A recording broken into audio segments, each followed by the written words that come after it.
আজকের দিনটা আমি কিসের জন্য খুশি তোমরা সবাই জেনে গিয়ে হবে, কারণ ক্যামেরা চেঞ্জ হয়ে গেছে। আর লিটারেলি মানে বলতে পারো যে আমি অনেক খুশি, কারণ এই ফোনটা আসার জন্য।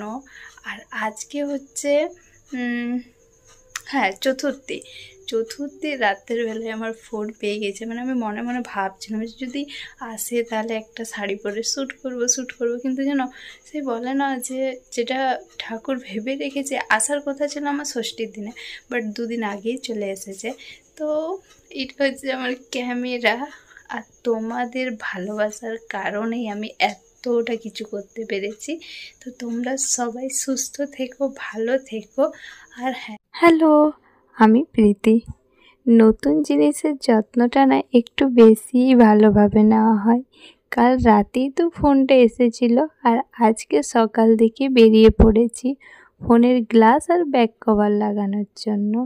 আর ফোন দোকানে যে সমস্ত কাজ ছিল সেই সমস্ত কাজগুলোকে কমপ্লিট করার পরেই তো আমরা বেরিয়ে পড়ি।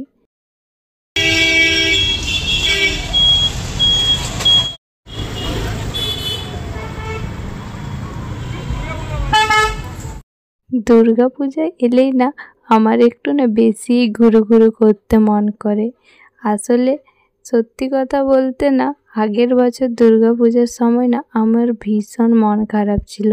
সেই কারণে তো আমি ভেবেই নিয়েছি যে এই বছর দুর্গা পূজাটা আমি ঠিক নিজেকে এতটাই খুশি আর আনন্দের মধ্যে রাখবো যে সেই সমস্ত দুঃখ কষ্ট যাতে আবার আমার মনে পড়ে আমাকে আঘাত না দেয়, সেই কারণেই। তবে দেখো প্যান্ডেলটা কত সুন্দর লাগছে। আসলে পুরোটাই কমপ্লিট হয়ে ওঠেনি, সেই কারণে না ভিতরে ঢুকতে দেওয়া হচ্ছিল না।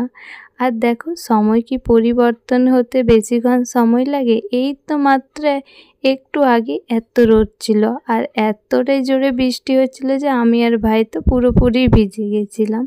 আর এটা হচ্ছে আমাদের পাড়ার প্যান্ডেল, এইখানে আসি আমরা পুজো করতে।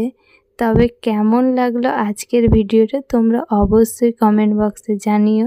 তবে আজ আসি, কাল আবারও দেখা হচ্ছে। টাটা।